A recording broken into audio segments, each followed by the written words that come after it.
अस्सलामुअलैकुम, very good morning, welcome to new Pakistan. मैं हूं आपके साथ अनवार खाबर। नाज़रीन, इस्लामी तकवीम और हिजरी साल में मुहर्रमुल हराम की अज़मत और अहमियत एक मुस्लिम अमर है और ये इस्लामी साल का पहला महीना है। यानी मुहर्रमुल हराम से हिजरी साल का आगाज़ होता है और ज़िल हज पर हिजरी साल का अख्ताम होता है। इस महीने को नबी करीम सल्लल्लाहु अलैहि वसल्लम ने अल्लाह ताला का महीना करार दिया है। यूँ तो सारे ही दिन और महीने अल्लाह ताला के ही हैं, लेकिन अल्लाह ताला की तरफ निस्बत करने से इसकी अज़मत और फजीलत भी ज़ाहिर होती है। माह मुहर्रम की एक फजीलत यह भी है कि इस महीने का रोज़ा रमज़ानुल मुबारक के बाद सबसे ज़्यादा अफजल है। दामाद मुस्तफ़ा शेर खुदा सैयदना अली मुर्तज़ा से रिवायत है कि मैं हुज़ूर अकरम सल्लल्लाहु अलैहि वसल्लम के पास बैठा हुआ था। एक साहब ने आकर पूछा, या रसूल अल्लाह, रमज़ान के महीने के बाद किस महीने के रोज़े रखने का आप मुझे हुक्म देते हैं? तो नबी करीम सल्लल्लाहु अलैहि वसल्लम ने फरमाया, अगर रमज़ान के महीने के बाद तुम्हें रोज़ा रखना हो तो मुहर्रम का रोज़ा रखो, इसलिए कि यह अल्लाह का महीना है। आशूरा मुहर्रम के 10वें दिन आता है, जब नवासे रसूल हज़रत इमाम हुसैन अलैहिस्सलाम, उनके घराने के कई मर्दों और जानिसार साथियों ने करबला की जंग में जाम शहादत नोश किया था। इस पर आगे चलकर मज़ीद भी बात करेंगे। अभी शामिल करते हैं टॉप स्टोरीज़। भारतीय टीम चैंपियंस ट्रॉफी के लिए पाकिस्तान नहीं जाएगी, भारतीय मीडिया का दावा।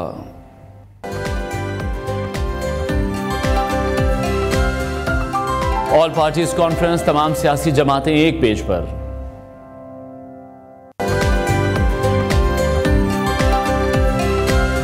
बरतानिया में इंतकाल इक़्तिदार की खूबसूरत रिवायत।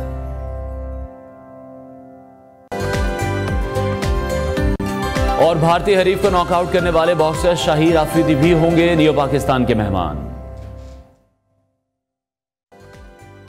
सबसे पहले आपके साथ एक खुशी की खबर ही शेयर करते हैं। पाकिस्तानी बॉक्सर शाहिर आफरीदी ने भारतीय बॉक्सर को शिकस्त देकर प्रोफेशनल मिडल वेट कैटेगरी की एशियन चैंपियनशिप जीत ली है। थाईलैंड में होने वाली इस प्रोफेशनल फाइट में पाकिस्तानी बॉक्सर शाहिर आफरीदी ने भारतीय बॉक्सर रोनित सोलंकी को शिकस्त से दो चार किया है, जहां शाहिर ने तीसरे राउंड में भारतीय हरीफ को नॉकआउट कर दिया था। थाईलैंड में होने वाले प्रोफेशनल्स बॉक्सिंग के मुकाबले में पाकिस्तान के शाहिर आफरीदी और भारत के रोनित सोलंकी के दरमियान पहला राउंड इंतहाई ही दिलचस्प और सनसनीखेज भी रहा, जिसके कुछ मनाजिर आप इस वक्त हमारी स्क्रीन पर भी देख रहे हैं। दूसरे राउंड में शाहिर आफरीदी ने भारतीय बॉक्सर पर ताबड़तोड़ हमले करके पोजीशन मजबूत कर ली, जबकि तीसरे राउंड के आखिरी मिनट में शाहिर आफरीदी ने भारतीय बॉक्सर को ऐसा मौका रसीद किया कि वो लड़खड़ा गए और रिंग में गिरते गिरते रह गए। रेफरी ने भारतीय बॉक्सर को नॉकआउट करार देकर पाकिस्तानी बॉक्सर को फातेह करार दे दिया।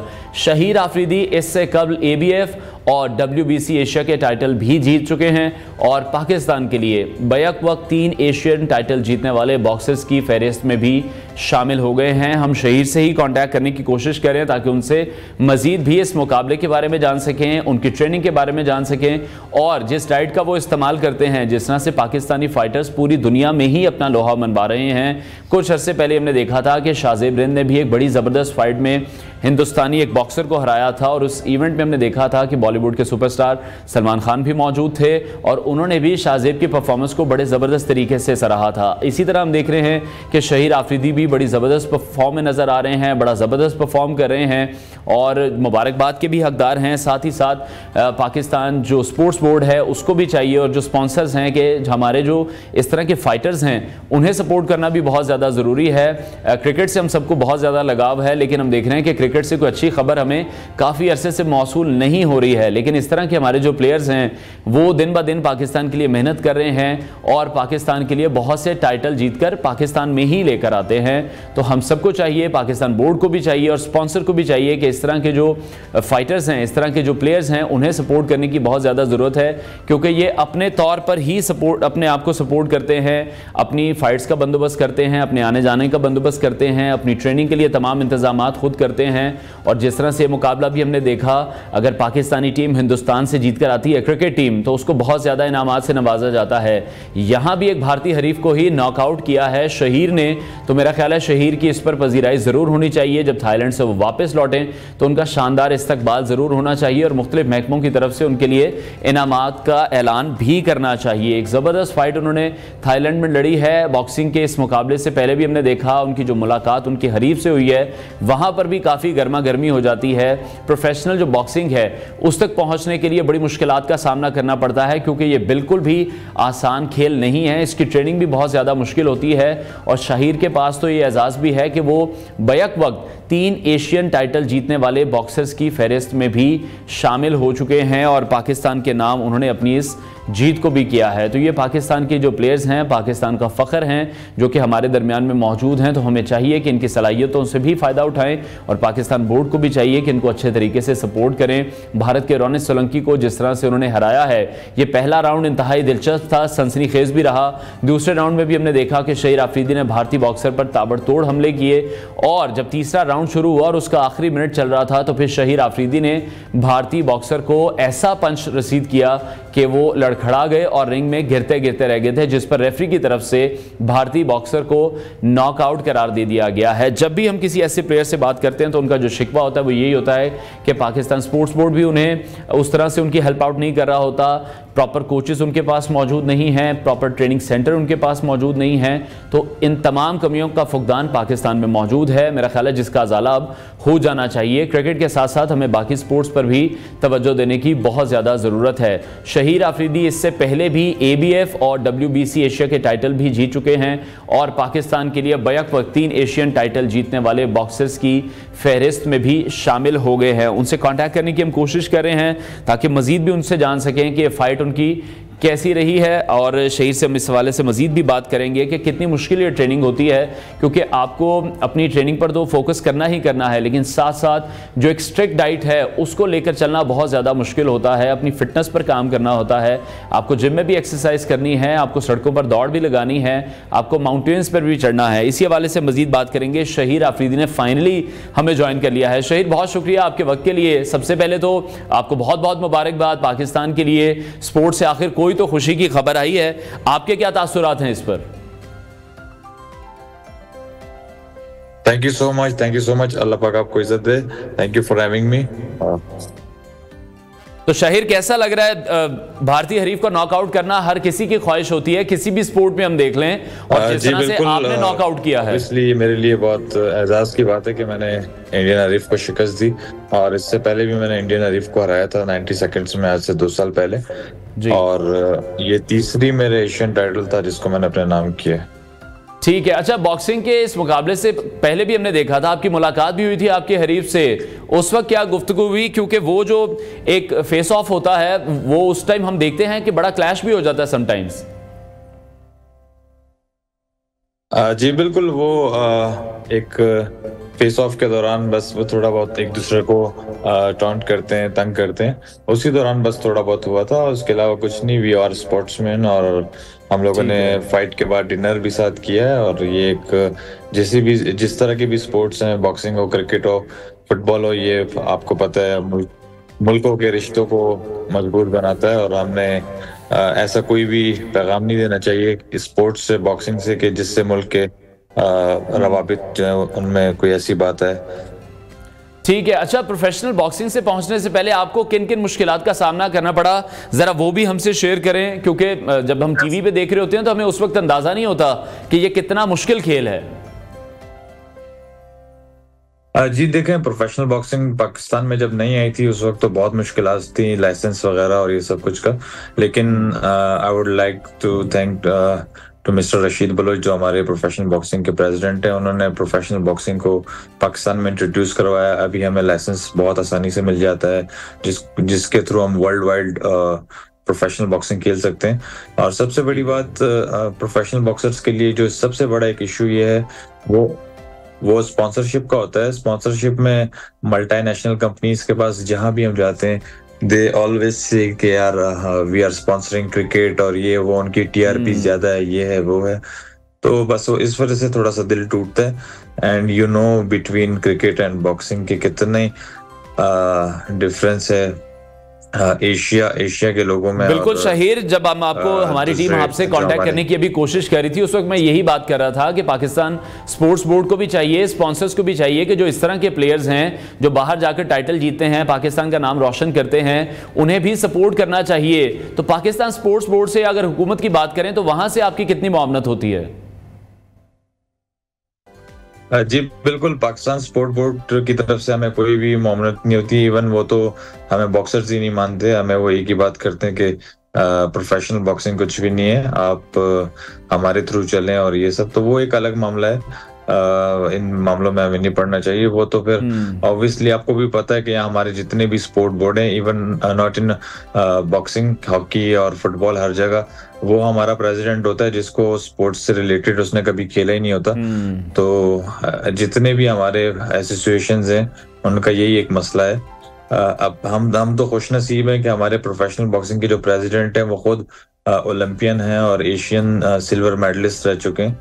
तो ये बिल्कुल यकीनी तौर पर ये अलमिया तो है हमारे तमाम स्पोर्ट्स के साथ, ये अलमिया तो हम देखते हैं। अच्छा चलें ट्रेनिंग की बात कर लेते हैं। ट्रेनिंग इसकी कितनी टफ है? जी देखें, बॉक्सिंग, प्रोफेशनल बॉक्सिंग एक वाहिद ऐसी बॉक्सिंग है जिसमें आपको 24/7 इन ट्रेनिंग रहना पड़ता है, क्योंकि कभी भी आपको कॉल आ जाती है फाइट। ठीक है, तो शाहिर ड्यूरिंग ट्रेनिंग भी हम देखते हैं कि बहुत से ऐसे हमारे एथलीट्स हैं बाहर के मुल्कों में भी और यहाँ भी, ट्रेनिंग के टाइम पे भी वो इंजर्ड हो जाते हैं, उसमें भी फिर बड़ा ख्याल रखना पड़ता है। जी बिल्कुल ऐसा ही है, ट्रेनिंग के टाइम भी इंजरीज हो जाती हैं। अभी मेरे साथ मेरे एक फाइटर थे, पाकिस्तानी फाइटर जो यूके के अगेंस्ट खेल रहे थे, तो उनके भी शोल्डर इंजरी हुई, बट उन्होंने फाइट खेली, फिर भी पाकिस्तान के लिए लड़े। लेकिन एट द एंड मैं यही बोलूंगा कि इंजरी हुई, सब कुछ हुआ, जब हमारे क्रिकेटर्स को किसी को लगती है तो they all are treated like great sportsman, और उनको अमेरिका लेके जाया जाता है, वहाँ उनके मेडिकल्स होते हैं। और हमारे यहाँ ऐसा है कि यहाँ ब्लड टेस्ट भी जिन्ना में करा रहे होते हैं कराची में। तो बड़ा एक इशू है और इन चीजों को मेरे ख्याल में गवर्नमेंट को देखना चाहिए। अच्छा, तो कितने घंटे आपको डेली ट्रेनिंग करनी पड़ती है और जो डाइट प्लान है वो कैसा है? जी देखें, डाइट प्लान तो हर फाइट के हिसाब से हम करते हैं, क्योंकि हमें वेट कट करना होता है और न्यूट्रिशनिस्ट जो होते हैं उनके थ्रू हम चलते हैं। ट्रेनिंग जो होती है वो सुबह स्ट्रेंथ एंड कंडीशनिंग होती है, रनिंग होती है, और उसके अलावा रात में टेक्निकल ट्रेनिंग होती है, बैगिंग होती है, उसके अलावा स्पायरिंग होती है। तो ये काफ़ी चीज़ें हैं, सुबह और शाम दोनों मिलाकर हम तकरीबन ऑलमोस्ट 6 घंटे की ट्रेनिंग ज़रूरी है प्रोफेशनल बॉक्सिंग की। ठीक हो गया। अच्छा, जब आपने ये फाइट जीती है उसके बाद आपसे किसी ने कॉन्टैक्ट किया, पाकिस्तान स्पोर्ट्स बोर्ड में से किसी ने कॉन्टैक्ट किया हो, किसी स्पॉन्सर ने कॉन्टैक्ट किया हो? नहीं, मुझे तो ऐसे किसी ने कांटेक्ट नहीं किया, बट मैं सिंध गवर्नमेंट का शुक्रिया अदा करना चाहता हूँ कि सीएम साहब ने मुझे खुद कॉल की थी, होम मिनिस्टर साहब और सीएम साहब ने, इवन सईद गनी साहब ने मुझे बुलाया था, और उन्होंने सईद गनी साहब ने मुझे बुलाया था, उन्होंने मुझे स्पॉन्सर किया फाइट के लिए। ये उनका मैं शुक्रिया अदा करता हूँ। और मैं पर्सनली सिंध पुलिस का कांस्टेबल भी हूँ, मैं पुलिस से भी मेरा ताल्लुक है। ठीक है, तो आईजी साहब भी मुझे सपोर्ट करते हैं, तो इस वजह से मेरे थोड़े रास्ते सीधे हो जाते हैं। ठीक है, और अभी बैक वक्त 3 एशियन टाइटल जीतने वाले बॉक्सर्स की फहरिस्त में भी आप शामिल हो चुके हैं। इन फतूहात को किसके नाम करेंगे? जी देखें, हम लोग तो बॉक्सिंग रिंग में खेल रहे होते हैं, मैं पुलिस से ताल्लुक रखता हूँ, फोर्सेस से मेरा ताल्लुक है। मैं इस अपनी फतह को हमारे आर्मी के जवान और हमारे जो पुलिस के जवान हैं, हमारे एफसी के जवान हैं, जितने शहीद होते हैं इस मुल्क के नाम, उन सब के नाम मैं करता हूँ इस टाइटल्स को। क्योंकि देखें, हम लोग तो रिंग में लड़ते हैं, उसके बाद उतर जाते हैं, लेकिन वो लोग महाज पे लड़कर शहीद हो जाते हैं। और ठीक है शाहिर, जब भी हम देखते हैं कि पाकिस्तानियों का मैच होता है, वो हम क्रिकेट की बात कर लें, हॉकी की बात कर लें, किसी भी स्पोर्ट की बात कर लें, इंडियन टीम के साथ या किसी भी इंडियन प्लेयर के साथ, तो उस वक्त जो जज्बात होते हैं वो बहुत हाई होते हैं। आपके जज्बात क्या थे इस जीत पर? जी देखें, ये मेरी फाइट डन हुई थी 3 महीने पहले और मैंने भरपूर तैयारी की थी इस फाइट के लिए। बिल्कुल मैं इस फाइट के लिए बिल्कुल रेडी था और मेरा माइंड बिल्कुल सेट था। मैंने इससे पहले फाइट खेली, वो ऑलमोस्ट 10 राउंड पूरी फाइट खेली। मैं कंप्लीट इसको नॉकआउट करने के प्लान से गया था और अल्हम्दुलिल्लाह मैं उसमें कामयाबी हुआ। बिल्कुल हमने देखा है। अच्छा, जो नए प्लेयर्स हैं, जो यंगस्टर्स हैं, जो आपको देख रहे हैं, आपकी तरह फाइटर बनना चाहते हैं, उनको आप क्या सजेस्ट करना चाहेंगे? कौन से ऐसे प्लेटफॉर्म पाकिस्तान में मौजूद हैं जहां पर जाकर वो भी सीख सकते हैं, आपके जैसे फाइटर बन सकते हैं? जी देखें, अगर वो पाकिस्तान में है तो पाकिस्तान में मैं उनको सबसे पहले यही कहूँगा, देखें आजकल सोशल मीडिया का दौर है। अपने सोशल मीडिया को एक्टिव रखें, अपना एक मैनेजर रखें जिसके थ्रू वो स्पॉन्सरशिप को जाएं। सोशल मीडिया एक्टिव होगा तो ऑब्वियसली बाहर की दुनिया उसको देखेगी, और बाहर की दुनिया देखेगी कि अगर टैलेंटेड है तो वो बाहर के मैनेजर्स, प्रोमोटर्स और ये सब उसको बुलाएंगे फाइट के लिए, उनको फाइट देंगे। तो मेरा सबसे बड़ा मशवरा उनको यही है कि अपने सोशल मीडिया को और मैनेजर्स को एक्टिव रखें ताकि आपकी स्पॉन्सरशिप होती रहे। जब स्पॉन्सरशिप होगा, पैसा होगा, तो ऑलमोस्ट वो फिर ज़हनी तौर पर डिस्टर्ब नहीं होंगे और अपनी ट्रेनिंग पर फोकस करेंगे और फाइट जीतेंगे। ठीक है, बहुत शुक्रिया शाहिर आफरीदी हमारे साथ इन कॉन्वर्सेशन थे। नाज़रीन ब्रेक लेते हैं, ब्रेक के बाद आपको दोबारा ज्वाइन करेंगे।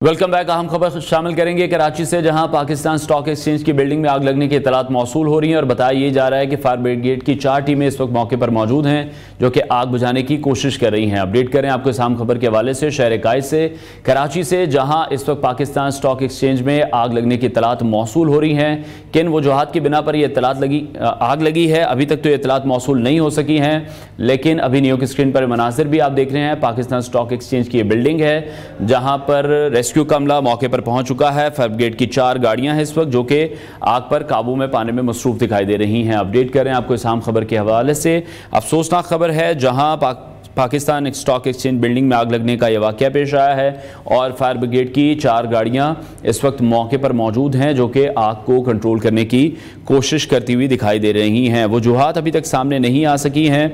हम कोशिश करें कि अपने नुमाइंदे से रब्ता करें और आपको मजीद अपडेट भी इस हवाले से करें। पाकिस्तान स्टॉक एक्सचेंज कराची के मनाजिर हैं जहां बिल्डिंग में आग लगने का यह वाकया पेश आया है और फायर ब्रिगेड की 4 गाड़ियां इस वक्त मौके पर मौजूद हैं जो कि आग बुझाने की कोशिशें कर रही हैं। रेस्क्यू के तमाम अमले इस वक्त मौके पर मौजूद हैं। लोगों को यहां से इवैक्यूएट भी किया जा रहा है और बाहिफाजत निकालने की कोशिशें भी जारी हैं। पाकिस्तान स्टॉक एक्सचेंज कराची की बिल्डिंग है जहाँ पर आग लगने का अफसोसनाक वाकया पेश आया है। फायर ब्रिगेड की 4 गाड़ियाँ इस वक्त मौके पर मौजूद हैं जो कि आग पर काबू पाने में हमें मसरूफ़ दिखाई दे रही हैं। रेस्क्यू का तमाम मामला मौजूद है और यहां से बाहिफाजत लोगों को निकालने की कोशिशें भी जारी हैं। अपडेट कर रहे हैं आपको इस आम खबर के हवाले से। कराची में पाकिस्तान स्टॉक एक्सचेंज की बिल्डिंग में आग लग गई है, इसके मनाजिर आप इस वक्त न्यूज़ की स्क्रीन पर मुलाहिजा भी कर रहे हैं। फायर ब्रिगेड की 4 गाड़ियां हैं जो कि आग पर काबू पाने में मसरूफ दिखाई दे रही हैं। ब्रेक लेते हैं नाज़रीन, ब्रेक के बाद आपको दोबारा ज्वाइन करेंगे। Welcome back to new Pakistan. भारतीय मीडिया एक बार फिर से दावा कर रहा है कि उनकी टीम आईसीसी चैंपियंस ट्रॉफी के लिए पाकिस्तान नहीं जाएगी, लेकिन दूसरी तरफ पाकिस्तान क्रिकेट बोर्ड हुकाम इस बार ज्यादा पुरुमीद हैं और कहा यह जा रहा है कि भारतीय टीम पाकिस्तान जरूर आएगी। पीसीबी के मुताबिक बीसीसीआई सेक्रेटरी जय शाह की आईसीसी की सदारत के लिए कोशिशें जारी हैं। पाकिस्तान से वोट हासिल करने के लिए दोनों बोर्ड्स के दरमियान कोई भी डील हो सकती है, लेकिन पाकिस्तान क्रिकेट बोर्ड यह कह रहा है कि डील नहीं, फैसला मेरिट पर होगा। हमें मेजबानी मिली है और भारतीय टीम लाहौर आएगी। दूसरी जानिब भारतीय क्रिकेट बोर्ड का यह कहना है कि टीम का पाकिस्तान का सफर हुकूमत की इजाजत से मशरूत है। भारतीय मीडिया का यह भी दावा है कि भारतीय टीम पाकिस्तान नहीं जाएगी क्योंकि आईसीसी और भारतीय बोर्ड के दरमियान टूर्नामेंट की तफसीलात पर बात नहीं हुई है। भारतीय क्रिकेट बोर्ड का कहना है कि फरवरी में आईसीसी चैंपियंस ट्रॉफी के लिए भारतीय टीम उसी सूरत में पाकिस्तान जाएगी जब भारतीय हुकूमत उसे 17 साल बाद पाकिस्तान का सफर करने की इजाजत देगी। लेकिन पाकिस्तान क्रिकेट बोर्ड के चेयरमैन मोहसिन नकवी पुरुमीद हैं कि फरवरी में आईसीसी चैंपियंस ट्रॉफी पाकिस्तान में ही होगी और उसमें भारतीय क्रिकेट टीम भी शिरकत करेगी। बारबाडोस में T20 वर्ल्ड कप फाइनल में शिरकत के बाद लाहौर में मीडिया से बातचीत में मोहसिन नकवी ने दावा किया था कि भारतीय टीम के चैंपियंस ट्रॉफी में शिरकत पर वो अभी कुछ नहीं कहेंगे, मगर अच्छी खबर ही होगी। उनका कहना था कि पीसीबी को चैंपियंस ट्रॉफी से कबल लाहौर, कराची और रावलपिंडी स्टेडियम्स की अपग्रेडेशन मुकम्मल करनी है, जबकि भारत से क्रिकेट सीरीज के लिए ऑस्ट्रेलिया से भी अच्छा ऑप्शन है। याद रहे कि 2008 में भारतीय टीम आखिरी बार एशिया कप में शिरकत के लिए कराची आई थी।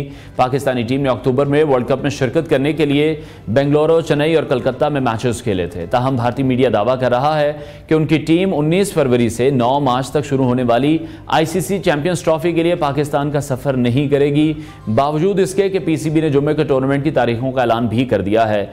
भारतीय बोर्ड के इस वक्त के जो कर्ता धर्ता हैं वो बीजेपी के सरकर्दा रहनुमा अमित शाह के बेटे जय शाह हैं। ताहम इस मामले पर मोदी सरकार हतमी फैसला करेगी और भारतीय बोर्ड का कहना है कि ये आईसीसी इवेंट है, इसलिए हमारे पास टीम को पाकिस्तान भेजने का कोई भी एकतरफा फैसला करने का इख्तियार नहीं है।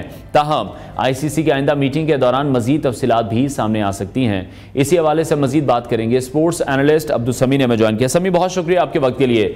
भारतीय मीडिया एक बार फिर से दावा करता दिखाई दे रहा है कि उनकी टीम आईसीसी चैंपियंस ट्रॉफी के लिए पाकिस्तान नहीं जाएगी। आपको क्या लगता है, पाकिस्तान क्रिकेट बोर्ड के पास अब क्या ऑप्शंस होंगे इसके बाद? देखें, पाकिस्तान क्रिकेट बोर्ड के पास तो कोई ऑप्शंस नहीं होंगे। इससे पहले आप देख लें, एशिया कप के लिए जिस वक्त पहले भारत की टीम ने कहा कि हम आएंगे, उनके बोर्ड ने कहा, और उसके बाद जब एन मौके पे उन्होंने इनकार किया तो पूरे टूर्नामेंट को हाइब्रिड के ऊपर जो है मुंतकिल करना पड़ा और 13 में से 9 इंपॉर्टेंट गेम जो है वो पाकिस्तान से बाहर हुई जी। तो अभी भी अगर क्रिकेट बोर्ड के पास आप देखते हैं तो उनके पास कोई ऑप्शन इसलिए भी नहीं बचेगा कि दुनिया भर की क्रिकेट और क्रिकेट आईसीसी के ऊपर जो है इजारादारी कायम है इंडियन क्रिकेट बोर्ड की, बल्कि आप उसको इंडियन माफिया कहें, और ये अपनी मनमानी करते हैं और अपनी मर्जी के फैसले करवाते हैं। और इस बात में जाए बगैर पहले आप ये देखें कि हमेशा से इनकी कोशिश रही है कि पाकिस्तान के अंदर कोई क्रिकेट हो ही ना। 13 साल हो गए हैं, इन्होंने हमसे कोई सीरीज नहीं खेली, हमेशा इन्होंने इनकार किया है। पाकिस्तान ने हमेशा कोशिश की है कि क्रिकेट को सियासत से अलग रखा जाए, हम पेश होते हैं उसमें, लेकिन कभी हमें मस्बत जवाब नहीं मिला। और मुझे अभी भी लगता है कि ये उम्मीद हमें नहीं रखनी चाहिए। ये इस चीज को लटकाएंगे और एंड टाइम पर आकर इनकार कर देंगे ताकि पाकिस्तान में खेलों का जो माहौल है वो दोबारा साजगार ना हो सके।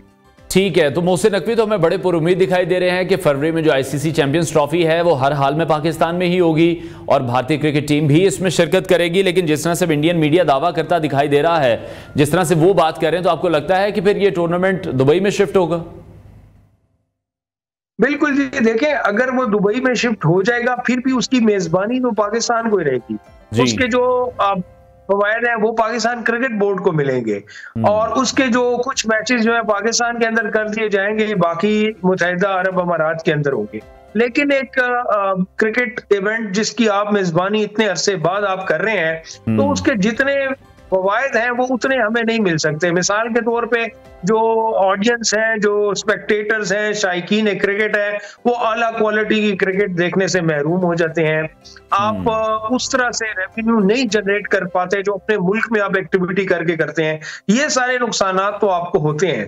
लेकिन अब दुनिया भर की टीमें पाकिस्तान में आके खेली हैं, उन्होंने पाकिस्तान को महफूज समझा है, वो आई हैं और उन्होंने किसी किस्म के कोई खदशात का इजहार नहीं किया। तो इस हवाले से पाकिस्तान में क्रिकेट होने के लिए मसाइल कोई नहीं है, लेकिन ये इनकी अपनी मनमानी है और ये हमेशा करते हैं और इस दफा भी यही करेंगे। ठीक है, तो समी, आपको क्या लगता है कि फिर इस बार पाकिस्तान क्रिकेट बोर्ड को स्टैंड लेना चाहिए या स्टैंड लेना पड़ेगा? हिंदुस्तान के बगैर आपको लगता है चैंपियंस ट्रॉफी पाकिस्तान करवा सकता है? पाकिस्तान क्रिकेट बोर्ड की आईसीसी में उस तरह की आप समझ लें कि कोई मजबूत हैसियत नहीं है। आपको कोई भी काम करने के लिए जो साथी मेंबर्स होते हैं, जो आईसीसी के दीगर मेंबर्स हैं, उनकी मदद हासिल होती है। बदकिस्मती से मुख्तलिफ वजूहात की बिना पर हमें वो सपोर्ट भी मिलती नजर नहीं आती। तो इवेंट जो है वो पाकिस्तान ही होस्ट करेगा। इवेंट पाकिस्तान में कुछ मैचेस हो जाएंगे, बाहर हो जाएंगे, लेकिन उसका पूरा फायदा हम हासिल नहीं कर सकेंगे। क्रिकेट बोर्ड ने तो यही कहना है एंड टाइम पे। कौन सा चेयरमैन ये कहता है कि मैं इस टीम्स को नहीं ला सकूंगा? ये तो वो अपनी कमजोरी जाहिर करेंगे ना। तो कोई चेयरमैन ये नहीं कहेगा, वो एंड वक्त तक यही कहेंगे कि जी हम इंशाल्लाह पाकिस्तान में इसको करवाएंगे और होंगे भी मैचेस मगर बगैर इंडिया के।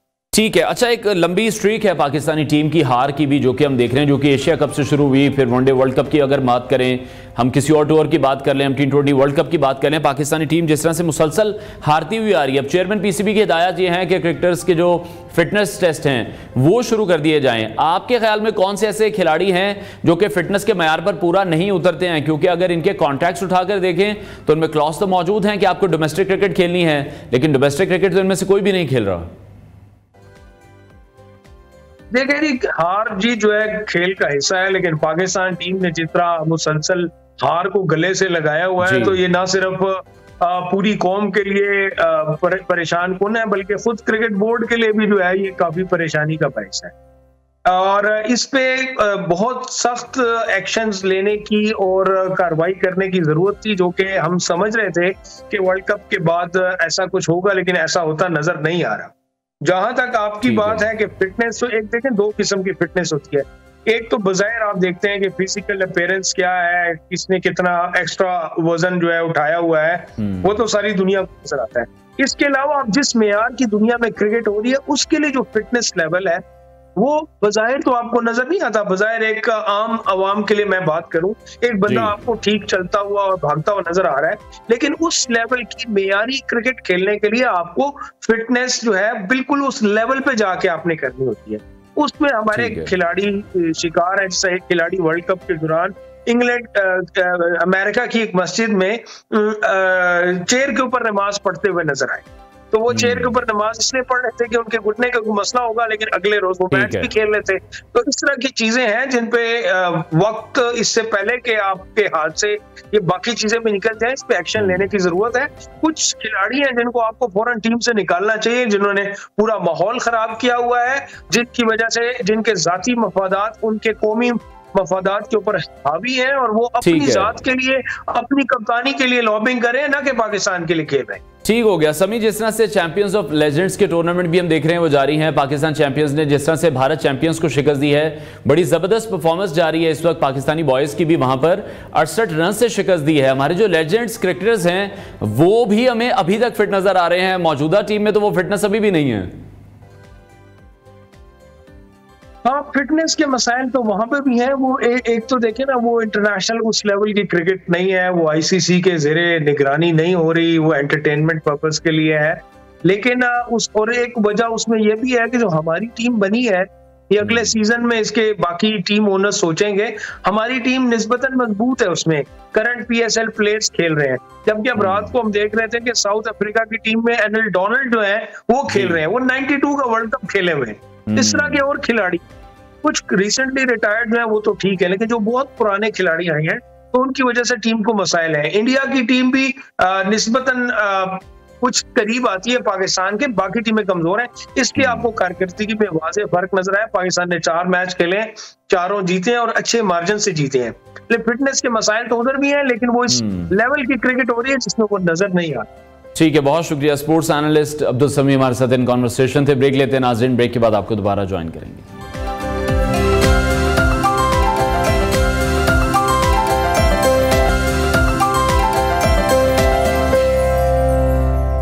Welcome back to new Pakistan. बरतानिया में 4 जुलाई 2024 को होने वाले इंतखाबात में लेबर पार्टी ने तवक्कुआत के मुताबिक भारी फतह हासिल करके पार्टी के सरबराह केयर स्टारमर को बरतानिया के ऋषि सुनाक की जगह अगले वजीर आज़म मुंतखब कर लिया है। केयर स्टारमर ने अपने चाहने वालों की तालियों की गूंज में फातिहाना तकरीर करते हुए कहा था कि जीत के बाद अब कारकर्दगी दिखाने का वक्त आ गया है। वस्ती लंदन में अपने हामियों से गुफ्तगू करते हुए केयर स्टारमर का कहना था कि हमारे मुल्क भर में लोग ये खबर के साथ नींद से बेदार होंगे कि बिलाखिर इस कौम के कंधों से एक बोझ हटा दिया गया है। दूसरी जानिब ऋषि सुनाक ने अपनी शिकस्त तस्लीम करते हुए केयर स्टारमर को कामयाबी की मुबारकबाद दी। पिछले 14 बरस से बरतानिया पर कंजर्वेटिव पार्टी की हुकूमत रही है, जिसके बाद उसे हालिया इंतखाबात में बदतरीन शिकस्त का सामना करना पड़ा है। इन इंतखाबात में स्टारमर का नारा तब्दीली था और वो खुद अपने अंदर तब्दीली लेकर आए हैं। वो एक गरीब घराने से निकलकर आला तालीम हासिल उन्होंने की, इंसानी हुकूक के वकील बने और इसके बाद अमली सियासतदान बन गए। केयर स्टारमर कौन है और वो कैसे अपनी पार्टी को इतनी तारीखी फतह दिलाने में कामयाब हुए हैं, ये सब हम आपके साथ शेयर करेंगे। माहिर बैनुल-अक़वामी उमूर हामिदुल मशरकी साहब ने हमें ज्वाइन किया है। हामिद साहब, बहुत शुक्रिया आपके वक्त के लिए। आप खुद भी कई सालों से बरतानिया में ही मुकीम हैं, इस हवाले से रिपोर्टिंग भी करते आए हैं। बरतानिया में आप इस तब्दीली को कैसे देख रहे हैं? बहुत शुक्रिया अनवर।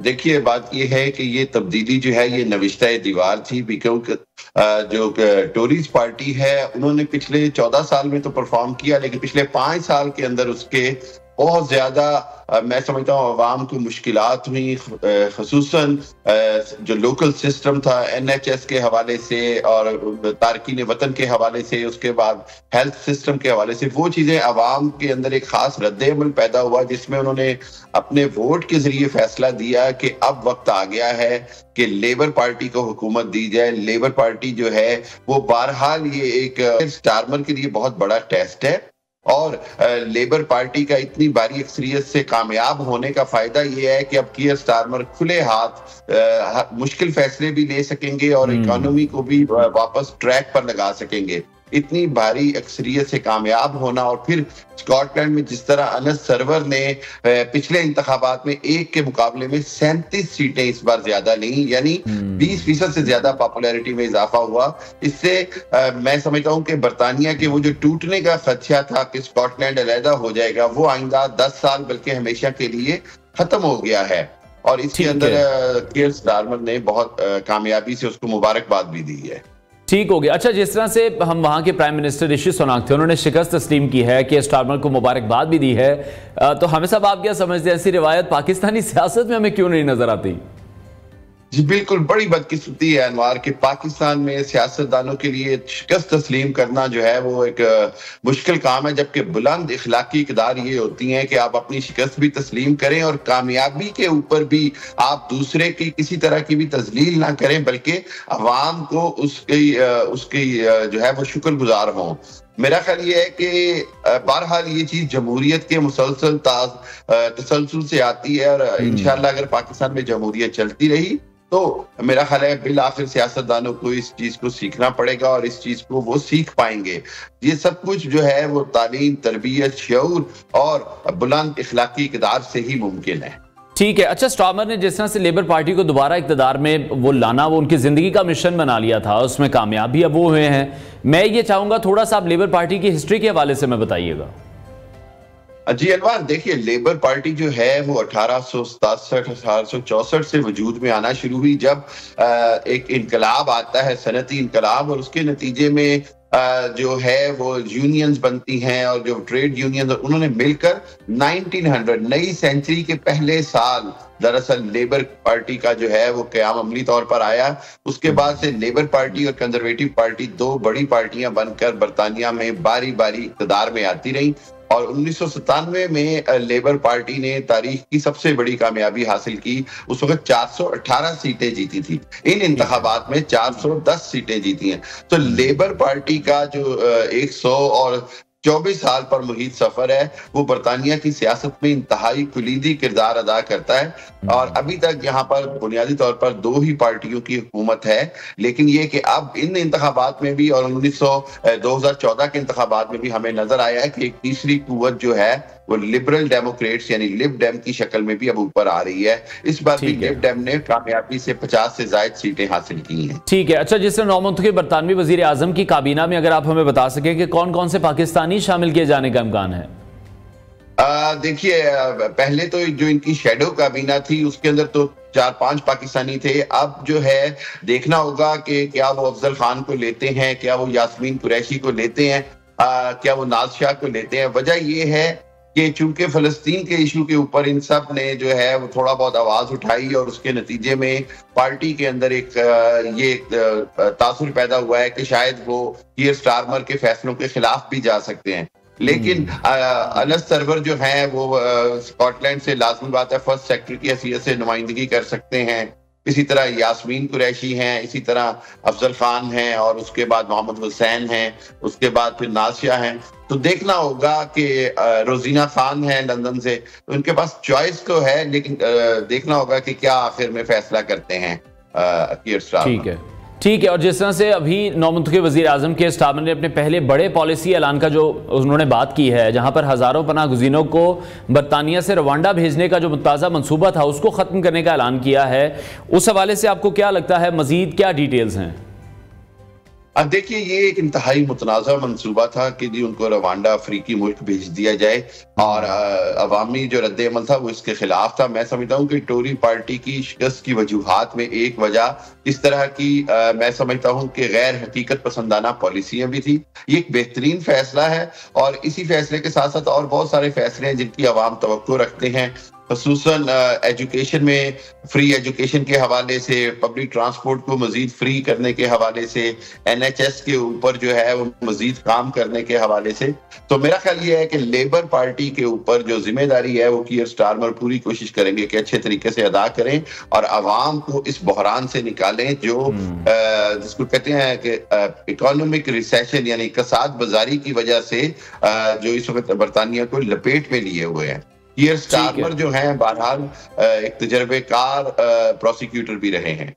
ठीक है, बहुत शुक्रिया माहिर बैनुल-अक़वामी उमूर हामिदुल मुशतरकी साहब हमारे साथ इन कॉन्वर्सेशन थे। नाज़रीन, ब्रेक लेते हैं, ब्रेक के बाद आपको दोबारा ज्वाइन करेंगे।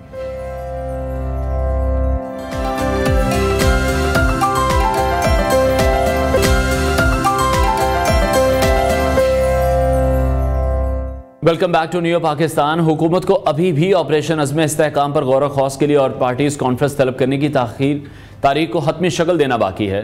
दूसरी जानिब ऑपरेशन अज़्म इस्तेहकाम के ऐलान पर सियासी मजहबी जमातों की जानिब से भी तनकीद और मुखालफत का सामना करना पड़ा है, जिसके बाद ये तलात आई थी कि वज़ीर आज़म इस मामले पर तमाम जमातों को एतमाद में लेने के लिए ऑल पार्टीज़ कॉन्फ्रेंस बुलाने पर गौर कर रहे हैं, जिसके बाद बानी PTI की जानिब से ऐलान किया गया कि मुल्की मफाद की खातिर ऑल पार्टीज़ कॉन्फ्रेंस में शिरकत करेंगे। अडियाला जेल में सहाफ़ियों से गैर रस्मी गुफ्तगू करते हुए साबिक़ वज़ीर आज़म ने ऑपरेशन अज़्म इस्तेहकाम पर ऑल पार्टीज़ कॉन्फ्रेंस में शिरकत का ऐलान किया था, और उन्होंने कहा कि PTI अरकान ऑल पार्टीज़ कॉन्फ्रेंस में सिर्फ हुकूमत का मौक़िफ़ सुनने की हैसियत में शिरकत करेंगे। ये मुल्क की इशू है, मुल्क की खातिर APC में शिरकत करेंगे। उन्होंने मज़ीद कहा था कि अफ़गानिस्तान के साथ हमारा 2500 किलोमीटर का बॉर्डर है। अज़्म इस्तेहकाम ऑपरेशन पर हमारे तहफ़्फ़ुज़ात भी मौजूद हैं। इस ऑपरेशन से मुल्क में अदम इस्तेहकाम मजीद बढ़ेगा। पाकिस्तान पीपल्स पार्टी पहले ही APC में शिरकत का ऐलान कर चुकी है, जबकि पाकिस्तान मुस्लिम लीग काफ ने APC में शिरकत करने पर रजामंदी जाहिर की है। एक ऐलान में मुस्लिम लीग काफ के सदर चौधरी शुजात हुसैन ने दहशतगर्दी के खात्मे के लिए मनसूबाबंद फौजी मुहिम को नागुज़ीर करार देते हुए ऑपरेशन अज़्म इस्तेहकाम पर कसीरुल जमाती कॉन्फ्रेंस MPC में शिरकत करने का ऐलान कर दिया। तजर्बाकार सियासतदान ने कहा है कि पाकिस्तान को मुल्क में अमन के क़याम के लिए अफगानिस्तान के साथ ताल्लुकात बेहतर करने की भी ज़रूरत है। उन्होंने अपने बयान में कहा कि दहशतगर्दी एक बैनुल-अक़वामी मसला है और इस लानत को मुआशरे से ख़त्म करने के लिए तमाम ममालिक को मिलकर काम करने की ज़रूरत है। दूसरी जानिब वफाकी वज़ीर इत्तलात अताउल्लाह तारड़ का अपनी पार्टी के साबिक़ रहनुमाओं, जिनमें शाहिद खान अब्बासी और मिफ्ता इस्माइल शामिल हैं, उनकी नई सियासी जमात अवाम पाकिस्तान पार्टी के क़याम पर रद्द-ए-अमल भी सामने आया है। अताउल्लाह तारड़ का ये कहना था कि आज अरबपति सरमायाकारों का इकट्ठ हो चुका है, जिसमें पुरानी टेप चलाई गई है। लीगी नाराज़ रहनुमाओं ने अवाम पाकिस्तान पार्टी के नाम से नई सियासी जमात बना ली है। तजादात से भरपूर तकरीरें करने वाले माजी में इक़्तिदार से लुत्फ़अंदोज़ होते रहे हैं। जिन लोगों में वफा जैसी सिफ़त ना हो वो इक़्तिदार की सियासत क्या करेंगे। वफाकी वज़ीर इत्तलात का कहना था कि वज़ीर आज़म और काबीना दिन रात पाकिस्तान को मुआशी मैदान में उभरता मुल्क बनाने के लिए काम कर रहे हैं, लेकिन मुल्की सूरत हाल में हम ये देख रहे हैं कि जो गरीब लोग हैं उन पर टैक्सेस का बोझ डाला जा रहा है, उन्हें बिजली के बिल ज़्यादा भेजे जा रहे हैं, पेट्रोलियम मसनूआत की कीमतों में इजाफा कर दिया गया है। तो शायद वफाकी वज़ीर इत्तलात को यह महंगाई नज़र नहीं आ रही है कि उन्हें इस महंगाई के हवाले से वज़ीर आज़म को भी अपडेट करना है, वज़ीर आला पंजाब को भी बताना है कि पंजाब में जिस तरह से इन्फ्लुएंसर्स को पैसे देकर अपनी तारीफें करवाई गई हैं, उसके बाद तो हालात ये हैं कि अब वो तमाम इन्फ्लुएंसर्स भी अपने इंस्टाग्राम से, अपने सोशल मीडिया अकाउंट से उन वीडियोस को डिलीट करते हुए दिखाई दे रहे हैं, क्योंकि जिस तरह से बिजली की प्राइसेस बढ़ाई गई हैं, पेट्रोलियम मसनूआत की कीमतों में इजाफा किया गया है और अब ये कहा जा रहा है कि गैस की कीमतों में भी इजाफा किया जाएगा। तो उन तमाम लोगों से भी हुकूमत उस तरीके से टैक्स ले रही है जो कि टैक्स नेट में आते ही नहीं है, और जो अशराफिया है वो इस वक्त हमें मज़े करते हुए दिखाई दे रहे हैं, हुकूमत करते हुए दिखाई दे रहे हैं। इन तमाम हुक्मरानों को ये चाहिए कि अब सोचने का वक्त आ गया कि 76 सालों बाद पाकिस्तान में बिजली का मसला है, पाकिस्तान में कारखाने नहीं चल रहे हैं, पाकिस्तान में बेरोजगारी मौजूद है और पाकिस्तान के जो मसाइल हैं आज वो एक बार फिर से बढ़ते चले जा रहे हैं। सीनियर तजियाकार माजिद निज़ामी साहब ने हमें ज्वाइन किया है, उनसे इस हवाले से मजीद बात करेंगे। निज़ाम साहब, बहुत शुक्रिया आपके वक्त के लिए। सबसे पहले तो ऑल पार्टीज कॉन्फ्रेंस के हवाले से आपका कमेंट मैं चाहूँगा। वज़ीर आज़म साहब अब एक मीटिंग बुलाने जा रहे हैं, ऑल पार्टीज़ कॉन्फ्रेंस, जिसमें बानी पीटीआई कह रहे हैं कि वो भी शरीक होना चाह रहे हैं और वो सारा प्लान सुनना चाह रहे हैं जो कि अब ऑपरेशन अज़्म इस्तेहकाम के हवाले से प्लान किया जाएगा। जी बहुत शुक्रिया। मेरी राय में बिल्कुल हुकूमत की जानिब से ये जो कदम उठाया जा रहा है ये खुशाइंद है और मैं इसको भी मुस्बत समझता हूं कि तहरीक इंसाफ ने इसमें हिस्सा लेने का फैसला किया है। उसकी वजह ये है कि तहरीक इंसाफ इस तरह के किसी भी ऑपरेशन के अंदर एक मेजर स्टेक होल्डर होगी, क्योंकि खैबर पख्तूनख्वा में उनकी एक मौसर हुकूमत कायम है। तो ये नामुमकिन है कि अगर खैबर पख्तूनख्वा की हुकूमत को एतमाद में लिए बगैर ऑपरेशन किया जाए तो उसके बेहतर, मुस्बत और देरपा नताइज सामने आएंगे। सो इसलिए ये जरूरी था कि तहरीक इंसाफ और हुकूमत वक्त किसी जगह पर मौजूद हों, वो आपस में सारे मामलात को शेयर करें ताकि उसके बाद एक इत्तफाक राय से ऑपरेशन का आगाज किया जाए। अगर ऐसा ना होता तो शायद उसके नताइज उस तरह से हासिल नहीं हो सकते थे। तो इसलिए दोनों ने एक एक कदम पीछे हटने का फैसला किया है। हुकूमत वक्त से दावत दी है और दूसरी जानिब तहरीक इंसाफ ने भी अपनी जो भी सियासी मामलात हैं उनको एक तरफ रखते हुए उसमें शिरकत की आमादगी जाहिर की है। तो अभी तक की इत्तलात के मुताबिक तो मामला बेहतर है और अगर ऐसे हो जाता है तो फिर ऑपरेशन अज़्म इस्तेहकाम के लिए एक इत्तफाक़ राय पैदा हो जाएगा। बिल्कुल यकीनी तौर पर एक अच्छी डेवलपमेंट है जो कि हम देख रहे हैं, जो कि हुकूमत की तरफ से भी है, अपोजिशन की तरफ से है। लेकिन बानी पीटीआई के हवाले से हमने हमेशा से देखा है, उन्होंने जो भी इस तरह के ऑपरेशंस हैं वो हमेशा से रेजिस्ट करते दिखाई दिए हैं। उन्होंने हमेशा कहा है कि मुज़ाकरात होने चाहिए। मैंने अमेरिका को भी हमेशा ये मशवरा दिया था कि अफगानिस्तान में जो फौज वहाँ पर मौजूद है वो मसले का हल नहीं निकाल सकेगी, और बिलाखिर अमेरिका को भी अफगानिस्तान से जाना पड़ा था। ये जो उनकी स्टेटमेंट है, ये जो उनकी सोच है, उसको आप किस तरह से देखते हैं? क्योंकि मौजूदा हुकूमत तो यही कहती है कि पाकिस्तान तहरीक इंसाफ के दौर में जो तालिबान थे वो दोबारा से एक्टिव हुए हैं इन तमाम इलाकों में, जिनको दोबारा खत्म करने के लिए ऑपरेशन अज़्म इस्तेहकाम शुरू करना पड़ रहा है। जी बिल्कुल, ये एक अहम पॉइंट इसलिए भी है कि तहरीक इंसाफ ने जब मुज़ाकरात की कोशिश की और तालिबान के कुछ खानदानों को पाकिस्तान में रीसेटल करवाया, तो उसके बाद से ये सारी चीजें दोबारा देखने में आई।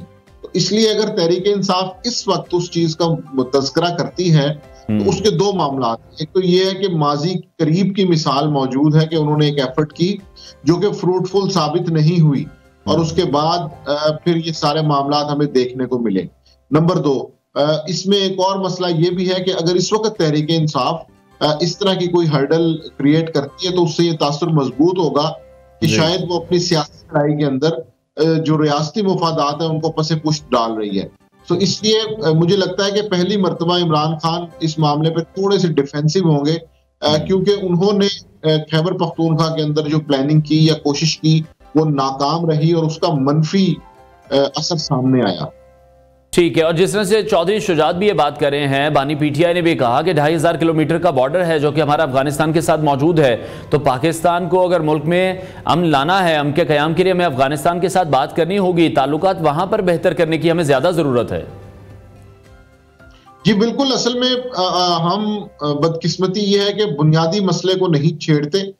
मामला ये है कि अफगान तालिबान और टीटीपी गुज़िश्ता 20 साल से एक दूसरे के साथ रहे हैं और उन्होंने एक दूसरे को सपोर्ट किया है। पहले तो हम ये इल्जाम लगा देते थे कि टीटीपी को एनडीएस सपोर्ट कर रही है, अफगान हुकूमत गनी गवर्नमेंट सपोर्ट कर रही है, लेकिन अब तो वो 2-3 साल से सब कुछ खत्म हो चुका है। इसका मतलब ये है कि आप मसले की जड़ को नहीं पकड़ रहे। मामला ये है कि अफगान तालिबान और पाकिस्तान तालिबान एक ही चीज है। तो जब आपने पाकिस्तान तालिबान से हैंड मैनेजमेंट करनी है तो अफगान तालिबान को, अफगानिस्तान की मौजूदा गवर्नमेंट को आपको एतमाद में लेना होगा। उसकी वजह यह है कि पाकिस्तान का हमेशा ये इल्जाम रहा है गुज़िश्ता 2-3 साल में कि हमारे यहाँ पे कार्रवाई होती है तो उनको सरहद पार से सपोर्ट मिलती है। इस मामले में जब तक अफगान तालिबान को करेंगे ये चीजें फ्रूटफुल साबित नहीं होंगी। ठीक है निजाम साहब, जिस तरह हम देखते हैं दहशतगर्दी को जड़ से उखाड़ने के लिए जब भी ऑल पार्टीज कॉन्फ्रेंस बुलाई जाती है तमाम जमातें उसमें शरीक होती हैं। अभी भी हम सिचुएशन वही देख रहे हैं, हालांकि बानी पीटीआई जेल में है, लेकिन उन्होंने एक अच्छा इकदाम उठाया है जिसमें उन्होंने कहा कि हम इस एपीसी में शरीक होना चाहते हैं और तमाम जो जमातें हैं उनके तहफ़्फ़ुज़ात भी सुनना चाहते हैं और इस हवाले से जो प्लानिंग की गई है उस पर भी बात करना चाहते हैं। लेकिन जब अवामी मसाइल की तरफ हम आते हैं, जिसमें अब बिजली की कीमतें जिस तरह से बढ़ी हैं, फ्यूल की प्राइसेस जिस तरह से बढ़ाई गई हैं, गैस की कीमतें बढ़ाने जा रहे हैं, जितने टैक्सेस अवाम पर लगा दिए गए हैं, इस हवाले से कभी कोई एपीसी नहीं हुई। जी बिल्कुल, उसकी वजह यह है कि अगर उस पर एपीसी होगी तो फिर हुकूमत को जवाब देना पड़ेगा और हुकूमत इस वक्त जवाबदेही से कतरा रही है। उसकी वजह यह है कि इस वक्त जो टैक्सेस लगाए गए हैं उनके अंदर बहुत ज्यादा कंट्राडिक्शन मौजूद है। जो सैलरीड क्लास है जो पहले ही टैक्स दे रही है उसके ऊपर मजीद बोझ डाला गया है। जो लोग बिजली के बिल देख रहे हैं या गैस की लोड शेडिंग भी हो रही है, इसके अलावा दूध जी जिनकी वजह से हुकूमत ये अफोर्ड नहीं कर सकती कि वो ऑल पार्टी। ठीक है जी निजामी साहब, हमें सुन पा रहे हैं? जी मैं आपको सुन पा रहा हूं। जी जी आप कंटिन्यू कीजिएगा। इसलिए अगर हुकूमत वक्त इस मामले पे एपीसी बुलाती है तो इसका साफ मतलब यह है कि वो मुजरिम है और उन्हें इसका जवाब देना पड़ेगा। तो उस जवाबदही से कन्नी कतराने के लिए हुकूमत इस तरह के अवामी मसाइल के ऊपर कंसेंसस नहीं करती। उसकी वजह यह है कि उन्होंने जो डायरेक्शन IMF से ली हैं और उसके बाद उन्होंने जो बजट बनाया है तो उसमें अवाम को देने के लिए कुछ नहीं है। तो जब ये जवाबदही होगी तो फिर इस तरह की ऑल पार्टीज कॉन्फ्रेंस हुकूमतें नहीं करवाती। लेकिन निजामी साहब, जिस तरह से विफाकी वज़ीर इत्तलात की स्टेटमेंट सामने आ रही है कि जो वज़ीर आज़म हैं या जो हमारी काबीना है, जो अशराफिया जिसे हम कहते हैं, जिनके खर्चे हम उठा रहे हैं, वो काबीना दिन रात पाकिस्तान को मुआशी मैदान में उभरता मुल्क बनाने के लिए काम कर रही है। वो काम हमें तो किसी सूरत भी दिखाई नहीं दे रहा है। जब हम महंगाई की तरफ देखते हैं, जब हम टैक्सेस की तरफ देखते हैं, सैलरीड क्लास इंसान की बात करें तो वो सबसे ज़्यादा टैक्स दे रहा है इस मुल्क में। जो बिजनेसमैन हैं, जो कि अशराफिया, जो कि फिर इन्हीं सबके दोस्त हैं, जिनकी फैक्ट्रीज हैं, जिनके कारोबार हैं, जिनकी इंडस्ट्रीज हैं, वो टैक्सेस नहीं दे रहे हैं, आम आवाम टैक्स दे रही है। आम आवाम तो फिर पिसती चली जा रही है और फिर उस पर इस तरह की स्टेटमेंट्स देना कि वज़ीर आज़म साहब बहुत काम कर रहे हैं, काबीना बहुत काम कर रही है। मुझे तो लगता है जी वज़ीर इत्तलात बनने वाले जो भी साहिबान होते हैं उनका एक मखसूस माइंडसेट बन जाता है। मसला यह है कि पाकिस्तान में मुआशी बहरान बिल्कुल मौजूद है और अवाम को भी इसका एहसास है, लेकिन हुकूमत और अवाम उसी वक्त मिलकर साथ चल सकते हैं जब हुकूमत अपने अक़दामात से इस बात का इजहार करे कि वो भी इस मामले में संजीदा है। अगर एक तरफ अवाम के ऊपर टैक्स हो, सैलरीड क्लास पे टैक्स लग रहा हो और दूसरी तरफ ऐवान वज़ीर आज़म और प्राइम मिनिस्टर हाउस और ऐवान सदर के बजट में इजाफा हो रहा हो, तो फिर ये पता चलता है कि कंट्राडिक्शन है, हुकूमत संजीदा नहीं है। इसी तरह अगर आप हर्बल मेडिसिन के ऊपर, बेसिक नीड्स के ऊपर टैक्स लगा रहे हैं और दूसरी जानिब आप कुछ प्लाटों को एग्जेम्प्ट कर रहे हैं टैक्स से, तो उससे पता चलता है कि गवर्नमेंट संजीदा नहीं है। वो ये चाहती है कि अवाम से टैक्स इकट्ठा किया जाए जबकि अशराफिया को छूट दी जाए।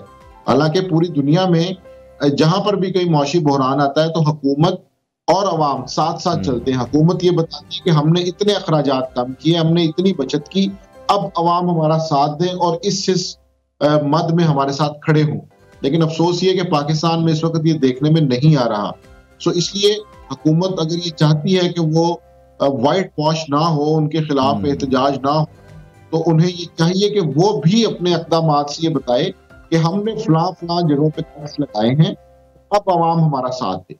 ठीक है, लेकिन निजामी साहब, एक तरफ हम देख रहे हैं कि ऑल पार्टीज कॉन्फ्रेंस की बात की जा रही है जिसमें कहा जा रहा है कि तमाम पार्टियां शरीक हों, उसी तरफ फिर देख रहे हैं कि पाकिस्तान तहरीक इंसाफ को जलसे की इजाज़त नहीं दी जाती है। तो आपको लगता है कि साइमल्टेनियसली ये दोनों चीज़ें साथ साथ चल सकती हैं कि जमातें मुज़ाकरात में भी एक साथ बैठी हों और दूसरी तरफ उन्हें परमिशन भी ना मिले जलसा करने की? जी बिल्कुल, उसकी वजह यह है कि ये गुज़िश्ता 2 से 3 साल के अंदर जो सियासी माहौल बना हुआ है उसमें कॉन्फिडेंस बिल्डिंग मेजर्स एक एक करके होंगे। ये हम तवक्को नहीं कर सकते कि सारा कुछ एक ही दिन में ठीक हो जाएगा। ओवरनाइट तब्दीली की ख्वाहिश मेरा ख्याल है अब हमें नहीं रखनी चाहिए। इसलिए तहरीक इंसाफ को अगर फैसिलिटेशन मिलती है या आराम मिलता है तो वो भी स्टेप बाय स्टेप होगा। तो इसलिए ये समझना कि एक तरफ जलसा रुकेगा तो दूसरी तरफ एपीसी होगी, मेरा ख्याल है कि हुकूमत को एक साजगार माहौल जरूर बनाना चाहिए लेकिन ये चीजें एक एक करके होती हैं ताकि दोनों तरफ से जो एतमाद का फुकदान है पहले उसे खत्म किया जाए और उसके बाद एतमाद साजी के तौर पे एक एक करके इक़दाम किए जाए। ठीक है। और अगर केपीके की हम बात करें, जैसे वजीर आला अलीमीन गंडापुर साहब है, वो हमने देखा है रोज वो खबरों में रहते हैं किसी ना किसी बात को लेकर। अभी उनकी जो तोपंगा रुख है वो परवेज खटक की तरफ है। परवेज खटक ये कह रहे हैं कि अलीमीन गंडापुर साहब बयानात कम दें और काम ज्यादा करके दिखाएं। बिल्कुल, उसकी वजह यह कि अली अमीन गंडापुर का मिजाज जारहाना है और दूसरी बात यह है कि इस वक्त तहरीक इंसाफ में हमेशा की तरह जारहाना मिजाज रखने वाले अफराद को ही पसंद किया जा रहा है।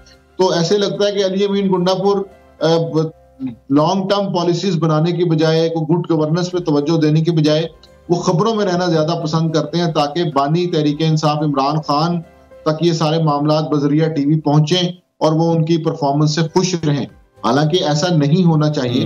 अब उनके पास खैबर पख्तूनख्वा में गवर्नमेंट है जहां पर उन्हें ऐसी पॉलिसीज करना चाहिए कि वो तीनों सूबों से डिफरेंट लगे और वो ये बता सकें कि हमारे पास ये एक सूबे में हुकूमत थी, हमने ये ऐसी 5 चीजें ऐसी मुख्तलिफ की हैं जो बाकी सूबों में मरकज में नहीं हो रही। लेकिन अफसोस इस बात का है कि वो भी इस वक्त सियासी बयानबाजी में लगे हुए हैं और पॉइंट स्कोरिंग में और जारहाना लहजे के जरिए वो अपने आप को सामने लेके आ रहे हैं, जो कि बिल्कुल मायूस कुन है और खैबर पख्तूनख्वा हुकूमत को इस मामले पर तवज्जो देनी चाहिए। लेकिन निजामी साहब, आप नहीं समझते हैं जिस सूबे की कमान इस वक्त पास है अलीमीन गंडापुर साहब के पास, उन्हें नहीं चाहिए कि वो थोड़ा सा तहम्मुल से काम करें? जो मामलात हम खराब वहां पर देख रहे हैं, जिसके लिए ऑपरेशन अज़्म इस्तेहकाम भी शुरू होने जा रहा है, ऐसी तमाम सिचुएशन में उन्हें सब्र तहम्मुल से, बुर्दबारी से काम लेना चाहिए। आपकी बात से मैं बिल्कुल इत्तफाक करूंगा और इसमें हमें एक दो चीजें ऐसी मिलती भी हैं कि जब उनकी वज़ीर दाखिला मोहसिन नकवी से मुलाकात हुई या तमाम वज़राए आला की आपस में मीटिंग हुई या एपेक्स कमेटी की मीटिंग्स हुई तो वहां पर उन्होंने बड़ा बेहतर बिहेव किया। लेकिन ये अवामी अंदाज और हेडलाइंस में रहने के लिए और बानी पीटीआई को खुश करने के लिए इस तरह के जो जारहाना बयानात हैं उससे उन्हें गुरेज करना चाहिए और मैं नहीं समझता कि इस तरह करने से खैबर पख्तूनख्वा की आवाम का कोई फायदा होगा। ये फ्रंट फुट पे खेलने से कोई गुड गवर्नेंस में बेहतरी नहीं होगी और इस तरह के दूसरे सियासी रहनुमाओं पे इल्जाम लगाने से, मार धाड़ की बातें करने से खैबर पख्तूनख्वा के आवाम को कोई फायदा नहीं होगा। तो इसलिए तहरीक इंसाफ को ये चाहिए, उनकी मरकजी क़यादत को ये चाहिए कि वो एक लॉन्ग टर्म पॉलिसी की तरफ जाएं जिससे आवाम के मसाइल हल हो। ठीक है, बहुत शुक्रिया। सीनियर तज़कियाकार माजिद निज़ामी साहब हमारे साथ इन कॉन्वर्सेशन थे। ब्रेक लेते हैं नाज़रीन, ब्रेक के बाद आपको दोबारा ज्वाइन करेंगे।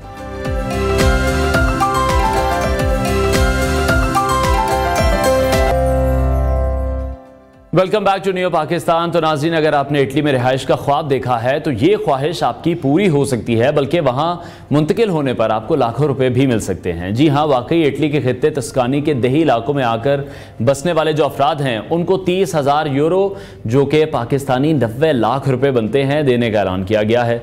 वैसे तो ये तसव्वुर करना मुश्किल है कि इतने खूबसूरत मकाम पर आकर बसने वाले अफराद को पैसे भी दिए जाएंगे, लेकिन इस मंसूबे का जो मकसद है वो आबादी की कमी के मसले पर काबू पाना है। इस मकसद के लिए तस्कानी के हुक्काम ने जून 2024 में एक प्रोग्राम मुतारिफ करवाया है जिसके लिए 28 लाख यूरो मुख्तस किए गए हैं।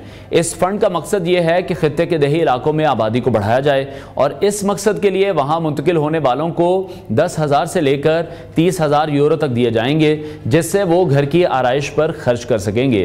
प्रोग्राम की वेबसाइट में डिटेल में बताया गया है कि इसका मकसद आबादी को बढ़ाने के साथ साथ पहाड़ी इलाकों को समाजी और मुआशी लिहाज से बेहतर बनाना भी है। तस्कानी के 5,000 से कम आबादी वाले 76 कस्बों या फिर शहरों में रिहाइश के लिए घर की तज़यीन और आराइश के 50% अखराजात इस प्रोग्राम के तहत दिए जाएंगे। ये प्रोग्राम अतालवी शहरियों के साथ साथ यूरोपीय यूनियन के रहने वालों और यूरोपीय यूनियन से बाहर के ऐसे शहरियों के लिए है जिनके पास इटली का 10 साल का वीज़ा मौजूद हो। अहल अफराद को तस्कानी की जायदाद को अपना मरकजी घर बनाना होगा, या फिर हम यूँ कह सकते हैं कि वहाँ उन्हें परमानेंट रहना होगा। इस प्रोग्राम के लिए दरख्वास्तें 27 जुलाई तक जमा कराई जा सकती हैं। इटली के मुख्तलिफ खित्तों में आबादी की कमी के बायस अक्सर इस तरह के प्रोग्राम सामने आते रहते हैं। गुज़श्ता दिनों भी सिसिली के कस्बे सैम्बुकाडी में हमने देखा कि 3 यूरो में घर फरोख्त के लिए पेश किए गए थे। इसी तरह नवंबर 2022 में इटली के कस्बे प्रिसाइस में आकर बसने वाले अफराद को 30,000 यूरो देने का ऐलान किया गया था। 2022 में ही इटली के जजीरे सार्डिनिया की जानिब से वहां मुस्तकिल रिहाइश अख्तियार करने पर फीकस 15,000 यूरो देने का ऐलान किया गया था। तस्कानी वस्ती इटली में वाक़ एक बहुत ही खूबसूरत खित्ता है जिसमें पहाड़ी इलाकों की तादाद भी बहुत ज़्यादा है, और ये बहुत अच्छी बात है कि इस तरह के जो प्रोग्राम्स हैं वो इटालियन हुकूमत की तरफ से सामने लाए जा रहे हैं जहाँ पर उन लोगों की आबादी कम है। और वैसे भी हम देख रहे हैं, अगर हम पाकिस्तानियों की बात करें तो अभी तक जैसे कि हम जुलाई के मंथ में हैं, इस साल के 7 महीने गुजर चुके हैं, तो इन 7 महीनों में तकरीबन 7 लाख पाकिस्तानी ऐसे हैं जो कि अपनी किस्मत आजमाने पाकिस्तान से बाहर का सफ़र वो कर चुके हैं और पाकिस्तान को छोड़कर जा चुके हैं। जितनी महंगाई यहाँ पर हो चुकी है, हमारे पास भी बहुत से ऐसे नॉर्दर्न एरियाज़ मौजूद हैं जिनको अगर हम बहुत ज़्यादा बेहतर कर लें तो वहाँ पर जो टूरिस्ट हैं वो बड़ी तादाद में आ सकते हैं और हमारी इकॉनमी को सपोर्ट कर सकते हैं। लेकिन दूसरे ममालिक में हम देख रहे हैं कि वो अपनी इकॉनमी को सपोर्ट करने के लिए, वो अपने टूरिज्म को सपोर्ट करने के लिए लोगों को इस तरह के प्लान्स दे रहे हैं, लोगों को वहाँ पर आकर रहने के लिए पैसे मुहैया किए जा रहे हैं। और यहाँ जहाँ पाकिस्तान में बहुत ज़्यादा खूबसूरती है नॉर्दर्न एरियाज़ में, यहाँ पर हमारे पास हम देखते हैं फैसिलिटीज़ का भी बहुत ज़्यादा फुकदान है जिसके टूरिस्ट आए रोज़ शिकायत भी करते रहते हैं। तो एक बड़ा ही ज़बरदस्त प्लान है। अगर आप इटली के किसी भी ऐसे कस्बे या किसी भी शहर में शिफ्ट होना चाहते हैं जहाँ पर आबादी कम है, तो आपको पाकिस्तानी तकरीबन 90 लाख रुपए मिल सकते हैं। ब्रेक लेते हैं नाज़रीन, ब्रेक के बाद आपको दोबारा ज्वाइन करेंगे।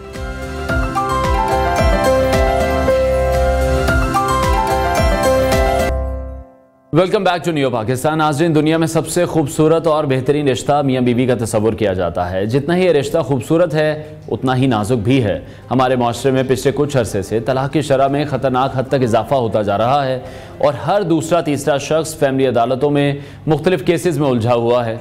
सवाल ये पैदा होता है कि जो तलाक की शरह है इसमें इजाफा आखिर क्यों हो रहा है, क्योंकि एक बुनियादी मसला है। बहरहाल एक हालिया रिपोर्ट में ये इंकशाफ भी सामने आया है कि तलाक की बढ़ती हुई वजूहात में सोशल मीडिया सरफहरिस्त है, क्योंकि सोशल मीडिया पर बनने वाले रिश्तों में अदम बर्दाश्त, घरेलू नाचाकी और जायदाद की डिमांड जैसे मामला तलाक की शरह में इजाफे और रिश्तों के टूटने की वजह बन रहे हैं। लेकिन बहरहाल वजूहात जो भी हो, तलाक की शरह में इजाफा तेज़ी से हो रहा है और तलाक के बाद की जो कानूनी पेचीदगियाँ हैं और जो बारीकियाँ हैं उनका इल्म ना होने की वजह से बहुत सी खवातीन ऐसी हैं जो कि अदालतों के चक्कर लगाने पर मजबूर हो जाती हैं। फैमिली कोड ऐसी खवातीन को कौन से हुकूक फराहम करता है और उन्हें किस तरह से तहफ़्फ़ुज़ मुहैया करता है, इस सब पर बात करने के लिए हमने स्टूडियो में दावत दी है माहिर कानून सैयदा अमन साहिबा ने हमें ज्वाइन किया। अमन, बहुत शुक्रिया आपके वक्त के लिए। सबसे पहले तो वजूहात ही जानना चाहेंगे, क्योंकि आप रोज़ ये मामलात भी देखती हैं कोर्ट कचहरियों में। पाकिस्तान में आप क्या देख रही हैं, तलाक की शरह में क्यों इजाफा हो रहा है, वजूहात क्या हैं इसकी? बिस्मिल्लाहिर्रहमानिर्रहीम। हमारे यहाँ आजकल फैमिली केसेस जो हैं बहुत ज़्यादा बढ़ गए हैं और इसमें सबसे मेन वजह तो ये है कि हमारे में टॉलरेंस कम हो गई है, अदम बर्दाश्त जो है वो बहुत ज़्यादा हो गई है कि छोटी छोटी बात पे हम जो है एक दूसरे को धमकियाँ देना स्टार्ट कर देते हैं। और फिर हमारे पास फैमिली कोर्ट का फ़ोरम तो है, लेकिन ये एक वो फ़ोरम है जिसको आपको तब अवेल करना है कि जब आपके रिलेशन में मज़ीद कुछ बाकी नहीं रहता। इसके अलावा हमारे यहाँ और भी इसकी बहुत सारी वजूहात हैं, जैसे अगर हम इसमें देख लें कि हमारे जो हैं फैमिली प्रेशर बहुत ज़्यादा है, इकोनॉमिकल कंडीशंस आप देख लें हमारे आजकल कैसे जा रही हैं। उसके अलावा जैसे आपने सोशल मीडिया की बात की, उसकी वजह से चूँकि स्टैंडर्ड्स और एक्सपेक्टेशंस बहुत हाई चले गए हैं, हम ड्रामाज में जिस तरह से देखते हैं, और उसके अलावा जिस तरह से हमें सोशल मीडिया पे रील्स और ये वो चीज़ें कि आए रोज़ अगर व्लॉगर्स देख लें कि वो गिफ्ट्स दे रहे हैं, वो पार्टीज़ अरेंज कर रहे हैं, तो वो कहीं ना कहीं फ़ीमेल्स की और मेल्स की भी एक्सपेक्टेशन अपने स्पाउस या अपने पार्टनर से बहुत ज़्यादा हाई हो जाती हैं, जिसकी वजह से जब वो expectation obviously in reality meet नहीं कर पाते तो फिर फसाद पैदा होते हैं आपस के रिश्ते में। उसके बाद थर्ड पर्सन की इन्वॉल्वमेंट जो है वो एक बहुत बड़ी वजह है कि आप दोनों जो हैं आपका निजी ज़िंदगी का सुकून तबाह हो रहा है। और उसके बाद हमारा मर्जी के बगैर शादियां कर दी जाती हैं, या हमारे यहाँ जॉइंट फैमिली सिस्टम जो एक है उसको लेकर भी बहुत से इश्यूज क्रिएट होते हैं। बिल्कुल इसी तरह से है कि हमारे यहाँ बेसिक जो है जॉइंट फैमिली सिस्टम में ये चीज़ें कुछ ज़्यादा पाई जाती हैं कि फ़ीमेल जो है वो ऑब्वियसली अपना घर छोड़ के एक नए घर में आती है, बजाय कि आप उसे वेलकमिंग हैंड से अपने साथ जो है वेलकम करें, हम उसको टॉर्चर करना स्टार्ट कर देते हैं कि आप हमारी एक्सपेक्टेशन पे पूरा नहीं उतर रहे हो, आपको ये करना चाहिए, वो करना चाहिए। इसके बरक्स अगर आप उसको कुछ टाइम दें कि वो आपके साथ एडजस्ट हो, आप थोड़ी कंप्रोमाइजिंग नेचर ऑब्वियसली दोनों साइड से दिखानी चाहिए, ताकि ये चीज़ें जो हैं इसको हम वहीं पे सॉर्ट आउट कर लें। ठीक है। और मज़ीद हमारे में कोई जिस तरह से अगर हम दीन इस्लाम की भी बात करें तो हर तरह के हुकूक ख़वातीन के लिए भी हैं और मर्दों के लिए भी हैं, लेकिन हमारे यहाँ प्रॉब्लम यह है कि ख़वातीन को उनके हुकूक के बारे में भी आगाही उस तरह से नहीं है। तो अगर हम स्पेसिफिकली अब तलाक की अगर बात कर रहे हैं, जो आम खातून है उसको क्या नो हाउ अपने हुकूक के बारे में भी होनी चाहिए? देखिए, इस्लाम में जो है वो बहुत क्लियर चीज़ें हैं। अगर आपके राइट्स हैं तो आपकी ऑब्लिगेशंस भी हैं, ठीक है। इन दोनों को अगर आप एट ए टाइम परफॉर्म करेंगे तो आप सक्सेसफुली अपनी लाइफ में चल सकते हैं। अब मसला ये आ जाता है कि इस्लाम के कवानीन और उसके अहकामात को जब हम सिलेक्टिवली लेते हैं, यानी कि जो हमारे लिए बिल्कुल जो हमारी ईज़मेंट के लिए हमने वो ले लिए, जिसमें हमें एफर्ट्स देनी है हमने उसको साइड पे कर दिया। अब ये चीज़ें जो हैं ये प्रॉब्लम क्रिएट करती हैं। अब औरत को अगर मर्द ने तहफ़्फ़ुज़ फराहम करना है तो औरत की रिस्पॉन्सिबिलिटी है कि वो मर्द के घर का ख्याल रखे, ठीक है। अगर आप ये एक्सपेक्ट कर रहे हो कि सिर्फ एक साइड से आपके लिए आ रहा है और आप स्टिल बैठे हो, आप कुछ एफर्ट्स नहीं कर रहे, तो सॉरी, इस तरह से नहीं चलता। It can't be one sided obviously. तो इस्लाम ने जो है वो औरतों के हकूक़ ही बेसिकली इस्लाम ने डिफ़ाइन किए हैं। उससे पहले तो आप देख लें कि बद्दू औरतों का क्या हाल करते थे, उन्हें माल की तरह आपस में तकसीम कर लिया जाता था। इस्लाम के आने के बाद ऑब्वियसली जो है औरतों के उनके राइट्स पता चले हैं, मर्दों को उनकी ऑब्लिगेशंस डिफ़ाइन की गई हैं कि आपको किस तरह से अपने हाउस होल्ड को लेके चलना है, किस तरह से आपको फॉरेन इंटरफेरेंस को एक जगह पे रोकना है कि ये हमारे पर्सनल मैटर्स हैं, हमें इस तरह से इसको लेके चलना है। और इस्लाम में जो है कतन सास ससुर की खिदमत और इन चीज़ों का कॉन्सेप्ट नहीं है। ये आपकी वाइफ या आपके स्पाउस की अच्छाई है कि वो उनका ख्याल रखे, इखलाकन है, ये हमारे एथिक्स में ज़रूर आता है, लेकिन लीगली वो बाउंड नहीं है।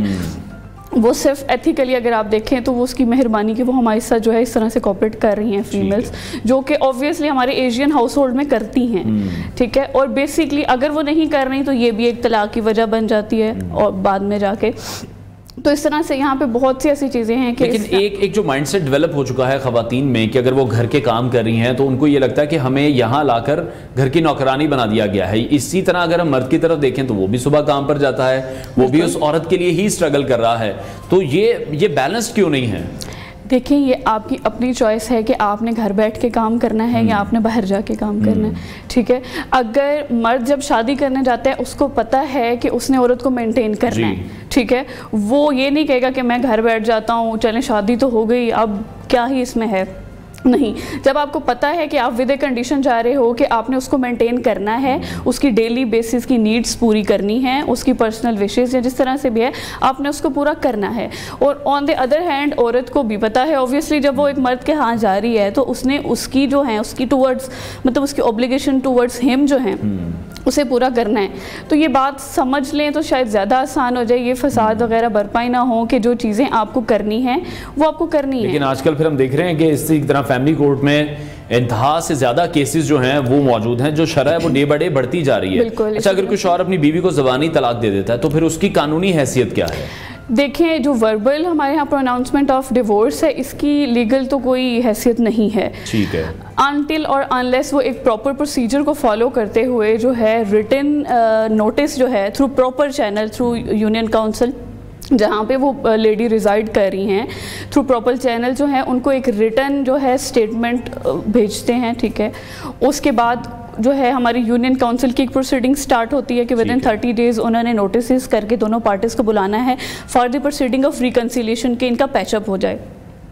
उनकी 3 जो है हेयरिंग्स होती हैं, अगर फिर भी वो नहीं कर पाते तो फिर अनफॉर्चुनेटली जो है उन्हें ग्रांट कर दिया जाता है तलाक सर्टिफिकेट। लेकिन वर्बल प्रोनाउंसमेंट पे तलाक जो है वो इन लॉ उसकी कोई वैल्यू नहीं है। वो एक मजहबी डिबेट स्टार्ट हो जाती है कि हमारे उलमा की नज़र में जो है उसको एक्सेप्टेंस जो है वो उस नज़र से देखा जाता है। लेकिन जब तक आप एक प्रॉपर जो है चैनल से उसको इन्फॉर्म नहीं करेंगे तो वो नहीं होगा, बिल्कुल उसकी कोई। अच्छा, जिस तरह से बहुत से अभी भी पाकिस्तान में भी ऐसे इलाके हैं, पाकिस्तान में भी ऐसे मर्द हजरात मौजूद हैं जो कि ख़वातीन के साथ अगर जुल्म जबर करते हैं, तो उन ख़वातीन को भी किन कानूनी बातों का इल्म होना चाहिए उनकी शादी के बाद? कि उनके राइट्स जो हैं वो ये हैं? बिल्कुल, देखिए जो डोमेस्टिक वायलेंस का हमारा है एरिया, इसको हमारी पंजाब गवर्नमेंट ने तो बहुत अच्छे से टैकल किया है कि प्रिवेंशन अगेंस्ट जो है डोमेस्टिक वायलेंस एक्ट 2016 जो है इसके लिए स्पेसिफिकली बनाया गया और बड़ा प्रिसाइज सा एक्ट है। उसमें आपका जितना भी मेंटल टॉर्चर हो रहे हो आप, फिजिकल टॉर्चर है, उसके बाद अगर मर्द आपको नानो नफ़का प्रोवाइड नहीं कर रहा, आपको फोर्स कर रहा है कि आप उसके घर से निकल जाएं, इस तरह से जितनी भी चीज़ें हैं, यानी कि उसके पेरेंट्स इवन अगर आपको डिस्टर्ब कर रहे हैं तो आप जो हैं वो उसके अंदर जा सकती हैं फैमिली कोर्ट में, ठीक है, उस एक्ट के अंदर। उसके अलावा आपके पास जो है हमारे पंजाब पे एक पोर्टल है जिसकी लैंडलाइन नंबर है 1043। आप उस हेल्पलाइन पे कॉल कर सकते हैं, वहाँ पे आपको फौरी रिस्पांस देते हैं वो, और जो उनकी फीमेल ऑफिसर हैं वो आपके डोर स्टेप्स तक आती हैं, आके जो मैटर है उसको कोशिश करते हैं वो सॉर्ट आउट करें, जिस तरह से भी है उसकी नौयत का अंदाज़ा करते हैं। उसके बाद अगर मैटर वहीं पे सॉर्ट आउट हो जाता है, इट्स वेल एंड गुड। उसके बाद जो है वो इसमें प्रॉपर काउंसलिंग प्रोवाइड कर रहे हैं हमारे यहाँ, ठीक है। उसके बाद पंजाब सेफ सिटी अथॉरिटी ने भी जो है वुमेन प्रोटेक्शन ऐप जो है वो लॉन्च की हुई है। आप अगर उस पर एक बटन की दूरी पे हैं, आपकी असिस्टेंस, आप वो प्रेस करते हैं तो आप तक जो है फीमेल जो है उनकी वो पहुंचती हैं और वो सारे मैटर को देखती हैं। उसके बाद अगर आपको लगता है तो फीमेल जो है रिलक्टेंट होती हैं, चूँकि नहीं जा पाती फैमिली कोर्ट्स में, तो उसमें भी उनके लिए एक ईजमेंट ये है कि आप अपने किसी भी जो है रिप्रेजेंटेटिव उसके थ्रू आप वहाँ पे कंप्लेंट कर सकती हैं, और जो हमारे हैरेसमेंट कमेटी के चेयरमैन हैं या वहाँ पे सेक्रेटरीज हैं उनके थ्रू भी आप जो है ये चैनल अवेल कर सकते हैं। और जो फैमिली कोर्ट्स हैं वो ख़वातीन को किस तरह से तहफ़्फ़ुज़ फराहम करती हैं? देखिए हमारी फैमिली कोर्ट्स में तो फीमेल को जो है बिल्कुल फराहम किया जाता है, जो मतलब वहाँ पे वो डिमांड करने आई होती हैं। इसमें डिफरेंट चीज़ें आ जाती हैं, यानी कि अगर आपको पर्सन मेंटेन नहीं कर रहा, आप जस्ट कोर्ट में आके कह दें कि ये मुझे मेंटेन नहीं करता रहा, तो इसी बात पे आपको पास्ट 6 ईयर्स की मेंटेनेंस जो है वो पर्सन बाउंड है कि वो आपको पे करेगा। आप वहाँ से मेंटेनेंस क्लेम कर सकते हैं। आप डिवोर्स के बाद ऑब्वियसली डॉरी आर्टिकल्स हमारे आ जाते हैं, उसके बाद हमारा हक महर जो है उसके मसाइल आ जाते हैं, वो भी इसमें इंक्लूडेड है। उसके बाद बच्चों की कस्टडी के मैटर्स आ जाते हैं, उनकी वेलफेयर आ जाती है। इस तरह की डिफरेंट चीज़ें हैं जो फैमिली कोर्ट्स जो हैं उसमें ऑब्वियसली अगर एक फीमेल एग्रीव्ड है तो क्योंकि वो प्रॉपर एक केस चलता है, उसमें देखा जाता है उसकी आउटकम के हिसाब से, अगर फीमेल एग्रीव्ड है तो उसको जो है बिल्कुल ठीक है। जैसे अभी हमने घरेलू तशद्दुद के हवाले से भी बात की, जो भी खवातीन जो घरेलू तशद्दुद का शिकार रही हैं वो किस तरह से मदद हासिल कर सकती हैं, उनके लिए क्या कवानीन बनाए गए हैं? जो हमारी घरेलू ख़वातीन है, मैंने आपको ये बताया है कि उनके लिए एक प्रॉपर एक्ट हमारे पंजाब में बना हुआ है, हर प्रोविंस में है। चूँकि ये एक इंटरनल मैटर आ जाता है, इस वजह से प्रोविंशियल लेवल तक इसको कैटर कर लिया जाए वो ज़्यादा बेटर है। इसलिए प्रोविंशियल गवर्नमेंट ने लॉज बना दिए हैं जिसमें आप फैमिली कोर्ट में जाते हैं। ठीक है, उसमें यह है कि जो फैमिली कोर्ट ऑर्डर, उसमें अब ये बड़ी एक मजे की चीज़ है कि उनका जो ट्रायल है वो विद इन 90 डेज कंप्लीट होगा। ठीक है, ये एक बड़ा क्विक सा सिस्टम है कि विद इन 90 डेज आपका उसमें फैसला आ जाएगा। अब अगर वो फैसला जो है मर्द नहीं मानता, उसको डिसोबे करता है, तो उसमें उसके लिए 1 साल की सज़ा भी है और 1 लाख फाइन है। और उसके बाद अगेन अगर वो ये काम करता है तो उसमें 2 साल की सज़ा और 5 लाख तक फाइन भी हो सकता है उसको। ठीक है, यानी कि वो इस तरह से प्रॉपर उसको चलाया जा रहा है कि उनके फैसलों पर इम्प्लीमेंट किया जा सके। और उसमें फ़ीमेल को प्रोटेक्शन देते हैं, शेल्टर होम्स हैं, अगर वो अपने घर में सेव नहीं है, ठीक है, उसके लिए फिर जो है गवर्नमेंट ने प्रोटेक्शन होम्स, शेल्टर होम्स बनाए हुए हैं, वहाँ पर उसको प्रॉपर लीगल एड दी जाती है, लीगल एडवाइज़र्स हैं वहाँ पे उनके जो है साइकोलॉजिकल इश्यूज अगर कुछ हैं तो उसलिए वहाँ पे काउंसलिंग भी वहाँ पे अवेलेबल है, मेडिकल असिस्टेंस वहाँ पे अवेलेबल है, तो एक सेफ एनवायरनमेंट प्रॉपर तरीके से फैसिलिटेट किया जा रहा है। अच्छा, जो तलाक याफ्ता वालिदैन के बच्चे हैं उनको कौन से कानूनी मसाइल का सामना करना पड़ता है? देखिए, सबसे पहले तो उन्हें यही समझ नहीं आ रही होती कि वो बाप के साथ रहेंगे या वो मदर के साथ रहेंगे। ये एक सबसे बड़ी प्रॉब्लम है, क्योंकि बच्चे ऑब्वियसली वो इक्वली जो हैं रिलेट करते हैं अपने फादर से भी, मदर से भी, उनसे भी उतनी मोहब्बत और उनसीयत है जितनी उन्हें अपनी मदर के साथ होती है। तो बच्चों का जो है बिल्कुल एक माइंडसेट ही आप कहते हैं कि तबाह हो जाने वाली बात है कि जब उन्हें ये डिसाइड करना पड़ जाए कि वो किसके साथ रहेंगे। ठीक है, इसके बाद जो है पूरा एक कोर्ट का प्रोसीजर आ जाता है कि गार्डियनशिप आ जाती है उसमें, और उसमें फिर यह है कि हर महीने मुलाकात, हर every 3rd Saturday of a month जो है जाना पड़ता है। और वो एक कोर्ट प्रोसीडिंग्स, फिर उनके जो हैं बच्चे उन्हें बुली करना कि भाई आपके पेरेंट्स सेपरेट हो गए हैं और आप तो डेली कोर्ट्स जा रहे हैं, तो वो बच्चों के लिए एक जो है मेंटल ट्रॉमा जो है ऑब्वियसली होता है। और उसमें इसी तरह से डिफ़िकल्टीज आ रही होती हैं उनके लिए कि वो कोर्ट, अगर उनकी मर्ज़ी है मदर के साथ रहना लेकिन उनकी वेलफेयर बाप के साथ रहने में है, तो कोर्ट जो है वो वेलफेयर ऑफ माइनर पे काम करती है। जस्ट गार्डियन कोर्ट्स हमारी सिर्फ वेलफेयर ऑफ माइनर पे काम करेंगी कि जिधर बच्चे की वेलफेयर है, नो डाउट बच्चे की कंसेंट पूछी जाती है कि आपको किसके साथ रहना है, उसके बाद ये देखा जाता है कि बच्चे की वेलफेयर किसके साथ है, तो फिर गार्डियनशिप जो है वो उस पर्सन को अवॉर्ड कर दी। ठीक है, बहुत शुक्रिया माहिर कानून सईद अमन साहिब हमारे साथ इन कॉन्वर्सेशन थी। नाज़रीन आगे बढ़ते हैं और अब एक और अहम खबर, बल्कि दिलचस्प खबर है जो कि हमने आपके साथ शेयर करनी है। पाकिस्तानी एयरलाइंस के जो पायलट्स हैं उनको तैयारा उड़ाने के लिए फ्लाइंग फिटनेस मेडिकल लाइसेंस जारी करने वाला पाकिस्तान सिविल एविएशन अथॉरिटी का जो साबका डॉक्टर था वो खुद एक कान से बहरा निकला है। पाकिस्तान की एविएशन इंडस्ट्री जाली पायलट लाइसेंस के गर्दाब से निकली नहीं थी कि जो अब कमर्शियल पायलट्स की मेडिकल फिटनेस है उस पर भी अब सवालिया निशान लगने का खतरा पैदा हो चुका है और उनके सरों पर मंडला रहा है, क्योंकि अब यह सवाल खड़ा हो गया है कि जो पाकिस्तानी पायलट्स हैं वो तैयारे उड़ाने के लिए फिट करार देने वाला जो डॉक्टर है वो खुद उस ओहदे के लिए फिट है भी या नहीं है। क्या आप यकीन करेंगे कि पाकिस्तानी एयरलाइंस के पायलट्स को तैयारा उड़ाने के लिए फ्लाइंग फिटनेस मेडिकल लाइसेंस जारी करने वाला पाकिस्तान सिविल एविएशन अथॉरिटी का जो साबका डॉक्टर है वो खुद एक कान से बहरा था। तो ये तो हमारे इदारों का हाल है जो कि लॉस में भी चल रहे हैं, और अब इसकी जगह जिस डॉक्टर का तकर्रर हुआ है उसके पास भी कोई मतलूबा तजर्बा नहीं है, ना ही कोई तालीमी काबिलियत उनके पास मौजूद है।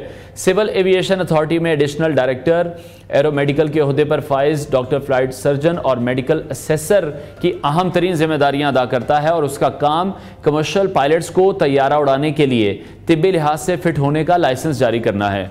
एडिशनल डायरेक्टर एरो मेडिकल के ओहदे पर डॉक्टर अहरिमा की हालिया मुतनाज़ा तकर्री के बारे में सवाल पर सीए इंतज़ामिया ये कह रही है कि पाकिस्तान सिविल एविएशन अथॉरिटी में जो तकर्रियाँ होती हैं वो खालिस्तन मेरिट पर की जाती हैं। सीए भर्ती के लिए एक सख्त और शफाफ तरीक़ाकार पर अमल करता है जो कि अहलियत, तजर्बा, महारत और इस ओहदे के लिए मौजू होने पर मबनी है, लेकिन हम देख रहे हैं कि ऐसा तो कुछ भी यहाँ पर नहीं हो रहा। इससे पहले भी जो शख्स यहाँ पर मौजूद थे वो एक कान से बहरे थे, तो एक बड़ा ही सवालिया निशान पाकिस्तान इंटरनेशनल एयरलाइंस पर भी उठता है, सिविल एविएशन अदारे पर भी उठता है कि वो किस तरह से काम कर रहे हैं और इन तमाम लोगों की जो अहलियत है, इनका तजर्बा है, इनकी जो महारत है उसको किस तरह से जांचा जा रहा है। प्रोग्राम का वक्त नाज़रीन खत्म हुआ है, इंशाल्लाह कल फिर आपसे मुलाकात करेंगे। अपना बहुत सारा ख्याल रखिएगा, इजाज़त दीजिए, अल्लाह हाफ़िज़।